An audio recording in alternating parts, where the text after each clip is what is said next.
Anak kecil main api, terbakar hatinya yang sepi. Air mata darah bercampur keringat, bumi dipijak milik orang.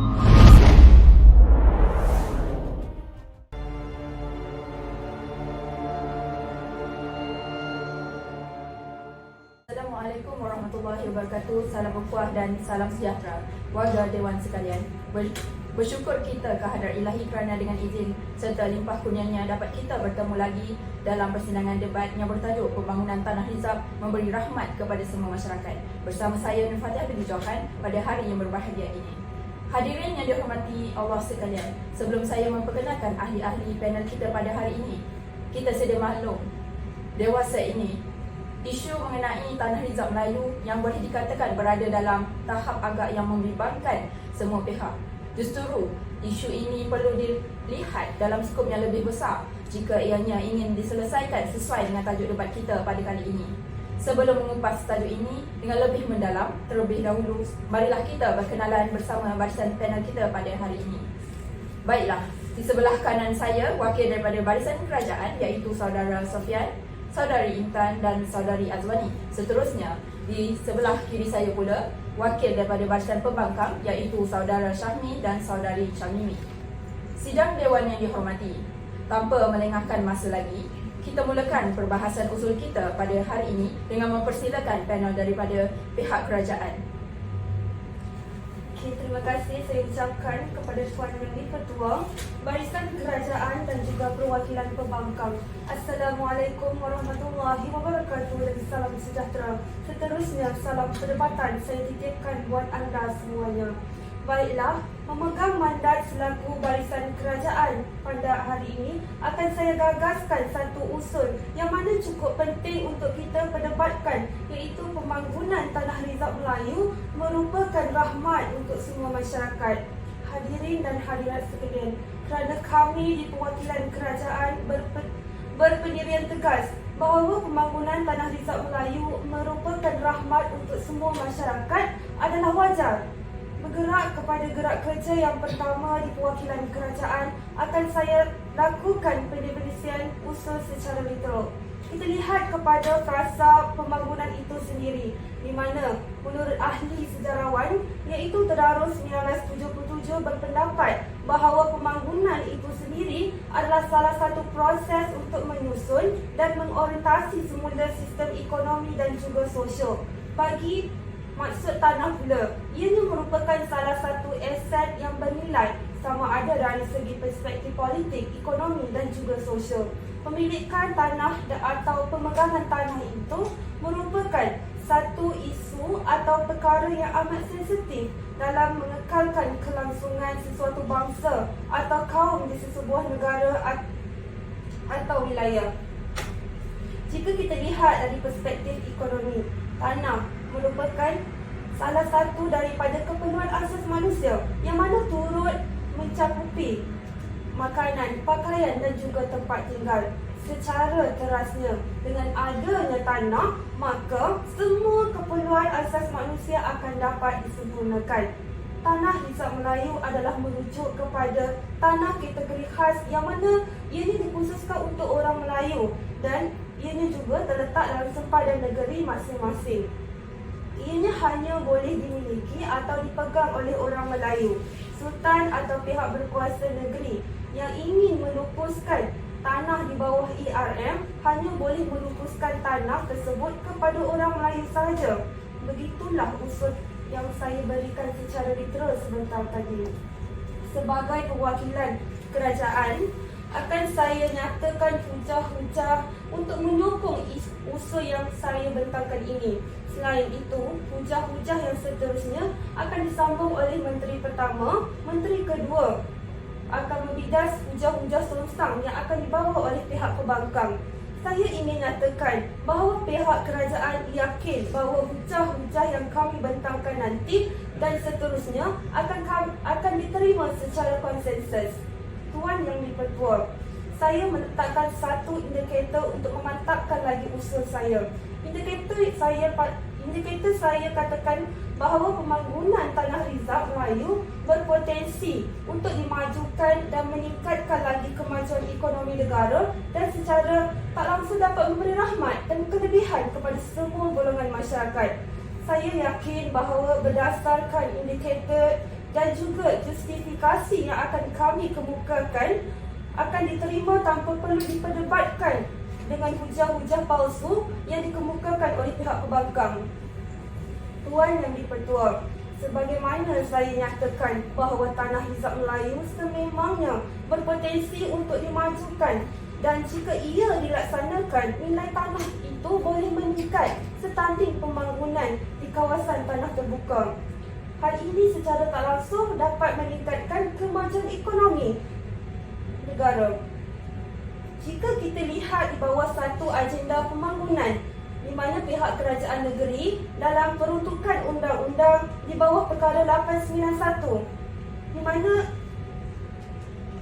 Perlembagaan Persekutuan 1957 telah mengambil langkah untuk menukar status tanah Rizal Melayu kepada tanah jenis pegangan bebas. Dalam hal ini, kerajaan negeri memberi kebenaran untuk menukar tanah Rizal Melayu yang dikatakan kurang dikomersialkan dan ianya sukar dan ianya ditukar kepada tanah jenis pegangan bebas melalui kaedah land swapping dengan tujuan untuk memberi peluang pekerjaan dan juga perniagaan kepada semua masyarakat, sama ada untuk syarikat bukan kerajaan, syarikat kerajaan, swasta, bukan Melayu dan juga Melayu. Jika kita lihat antara pendekatan yang telah diambil misalnya di negeri Kedah yang mana telah dibuktikan apabila jumlah keluasan tanah Rizal Melayu itu sendiri di negeri Kedah pada 1 Januari 1995 pada asalnya adalah sebanyak 964 hektar, tetapi telah pun dibatalkan dan ditukar status tanah Rizal dan dibuat pengambilan balik tanah. Mantan Menteri Besar Kedah iaitu Datuk Seri Syed Razak Syed Zain di mana menyatakan bahawa kaedah land swapping adalah salah satu cara terbaik untuk membangunkan negeri tersebut kerana di negeri tersebut kurangnya pembangunan yang dilakukan. Lebih daripada 80% jumlah tanah yang ada di negeri tersebut adalah tanah jenis Rizal Melayu. Oleh itu, melalui kaedah ini secara tak langsung ianya dapat menaikkan nilai harga tanah dan dapat menyokong pembangunan ekonomi di negeri tersebut. Dan secara tak langsung juga, ianya juga memberi peluang pekerjaan dan juga membuka peluang perniagaan kepada semua masyarakat tanpa mengira bangsa dan agama. Hadirin dan hadirat sekalian, kita seharusnya sedar bahawa pembangunan tanah Rizal dapat meningkatkan kemajuan negara. Perubahan minda perlu digerakkan bagi melihat potensi besar yang mana boleh dilaksanakan di tanah Rizal Melayu.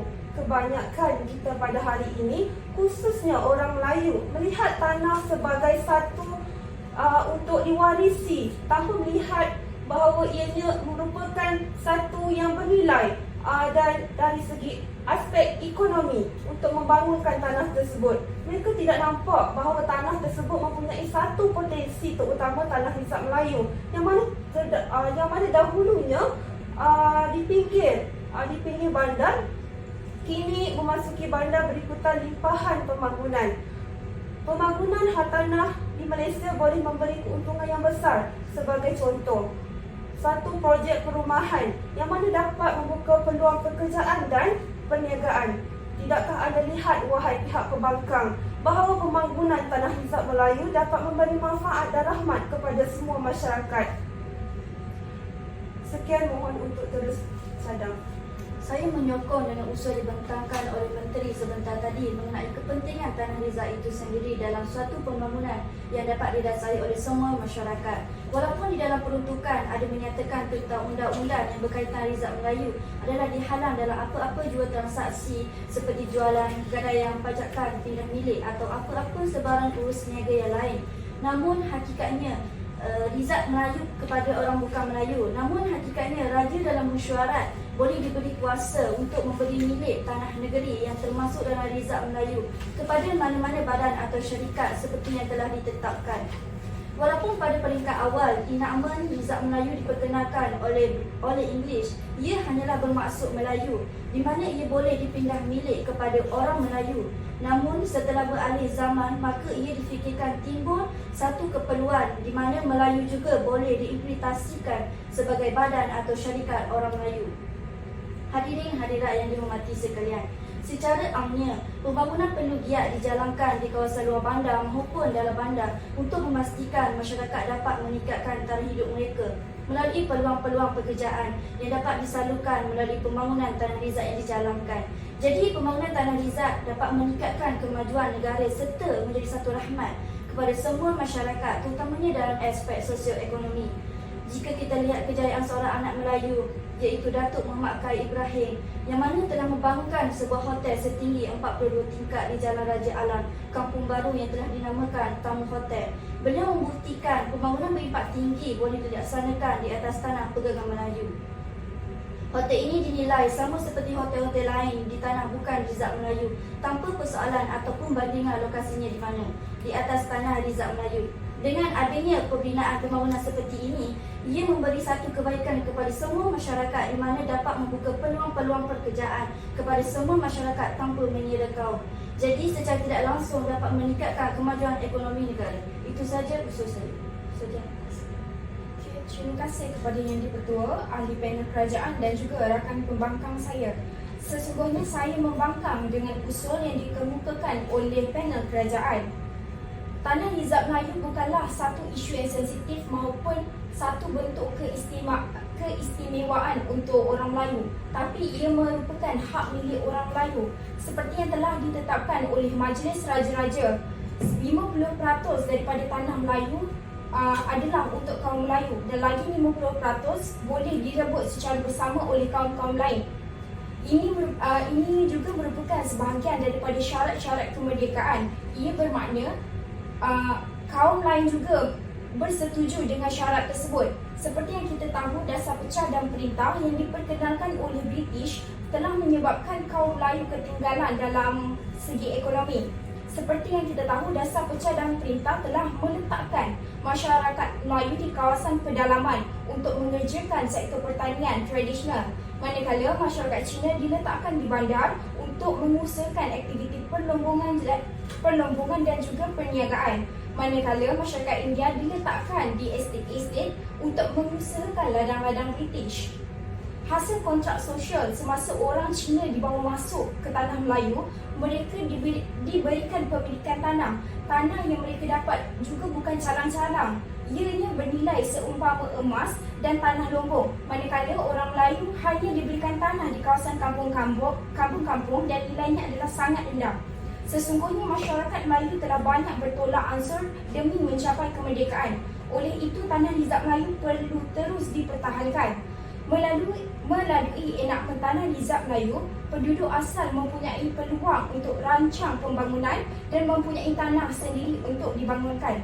Sekiranya tiada usaha daripada pihak kerajaan untuk memajukan tanah-tanah ini, bangsa Melayu akan terus ketinggalan dalam ekonomi, manakala bangsa-bangsa lain akan terus mengawal dan menerajui ekonomi di Malaysia.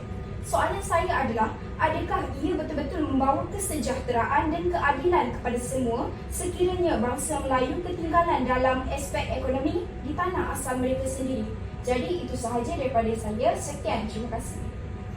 Yang di-Pertua, saya berpendapat bahawa tanah Rizab Melayu ini seharusnya dirasai oleh semua masyarakat di Malaysia. Walau bagaimanapun kita semua mengetahui bahawa tanah Rizab Melayu ini hanyalah untuk masyarakat Melayu dan bukanlah untuk semua masyarakat. Namun saya berpendapat bahawa tanah Rizab Melayu ini juga semestilah seharusnya diberikan sama rata kepada semua masyarakat seperti mana yang dimiliki oleh masyarakat Melayu. Hal ini kerana ketetapan tanah Rizab Melayu hanya untuk orang Melayu ini telah menunjukkan satu kelemahan kepada orang Melayu dalam tanah airnya sendiri. Hal ini dikatakan demikian kerana orang Melayu perlulah berusaha untuk mengukuhkan tahap ekonomi mereka agar standing dengan bukan orang Melayu sehingga tidak memerlukan perlindungan seperti tanah Rizab Melayu ini. Saya memperkuatkan hujahan saya ini dengan kata-kata bekas Perdana Menteri Malaysia iaitu Tun Dr. Mahathir Mohamad yang berbunyi seperti, tetapi kita jangan berbangga dengan nizam Melayu. Ini bukan tanda ketuhanan kita, ini bukan tanda kebesaran kita. Ini sebenarnya menunjukkan satu tanda bahawa kita merupakan satu bangsa yang lemah. Berdasarkan kenyataan oleh Tun Dr. Mahathir Mohamad ini, saya boleh merumuskan bahawa orang Melayu ini terlalu bergantung kepada tanah rizab mereka sendiri sehingga mereka tidak maju dalam sektor ekonomi berbanding dengan masyarakat lain. Oleh itu, saya merasakan tanah rizab ini seharusnya diberikan kepada semua masyarakat di Malaysia agar pembangunan tanah rizab ini memberikan manfaat kepada semua masyarakat dari segi pembangunan ekonomi, sosial dan sebagainya. Dan selain itu, memberikan kelonggaran kepada masyarakat bukan Melayu untuk membeli ataupun memiliki tanah rizab ini.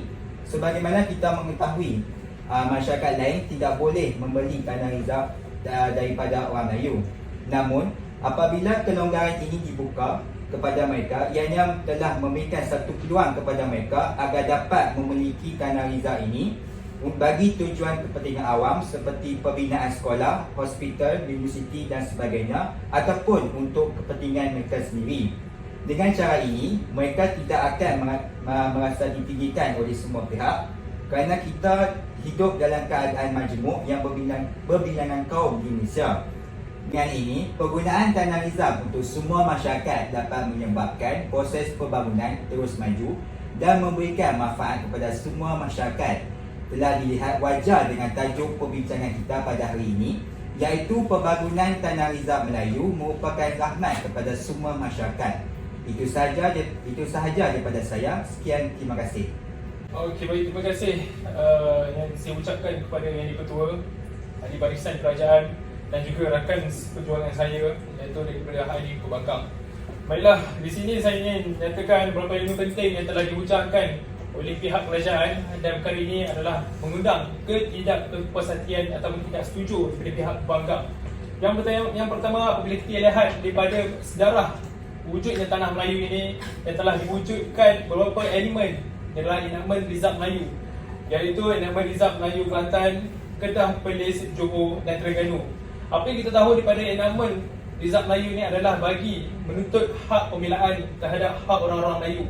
Dan perkara ini juga saya rasa perkara ini adalah wajar untuk kita pertahankan sebagai kerajaan di manakah hak orang Melayu anda letakkan di bawah pimpinan atau pentadbiran kerajaan.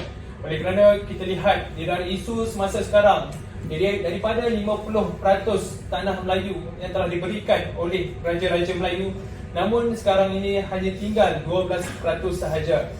Perkara ini juga perlu ditekankan bahawa sekiranya sesuatu pembangunan itu hendak dilakukan oleh pihak kerajaan berdasarkan perkara 89/3 di bawah Perlembagaan Persekutuan iaitu terhadap pergantian tanah.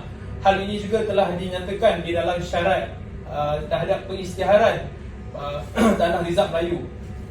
Jadi di manakah kerajaan pada ketika itu yang melihat sahaja ketidakadilan yang berlaku terhadap orang Melayu itu sendiri?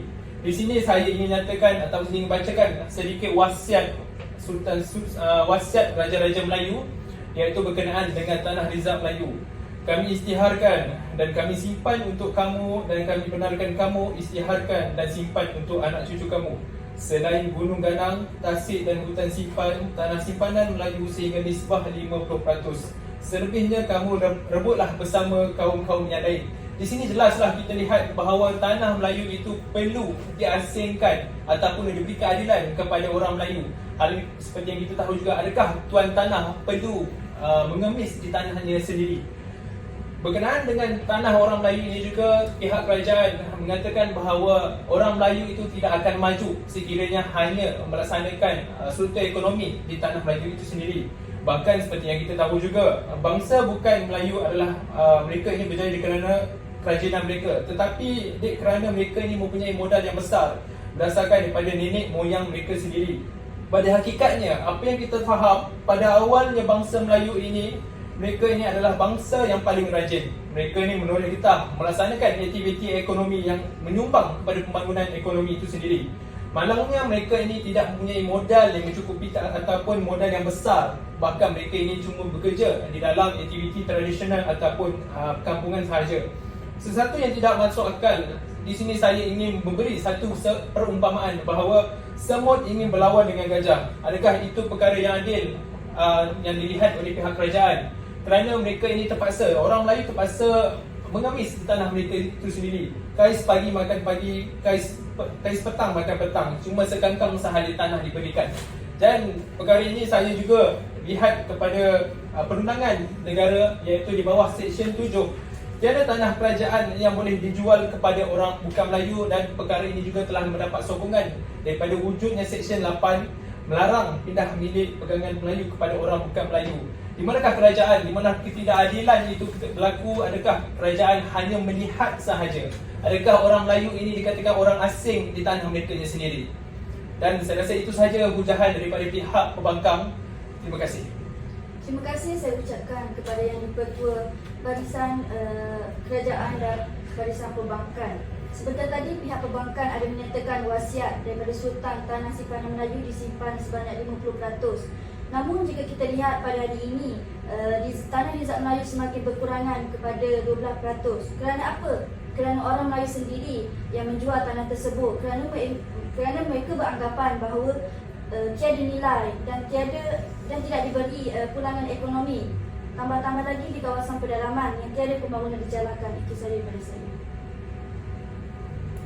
Ahli-ahli yang berhormat, sidang Dewan yang dimuliakan, dengan ucapan pergulungan oleh pihak kerajaan itu tadi, maka berakhirlah persidangan Dewan kita pada kali ini.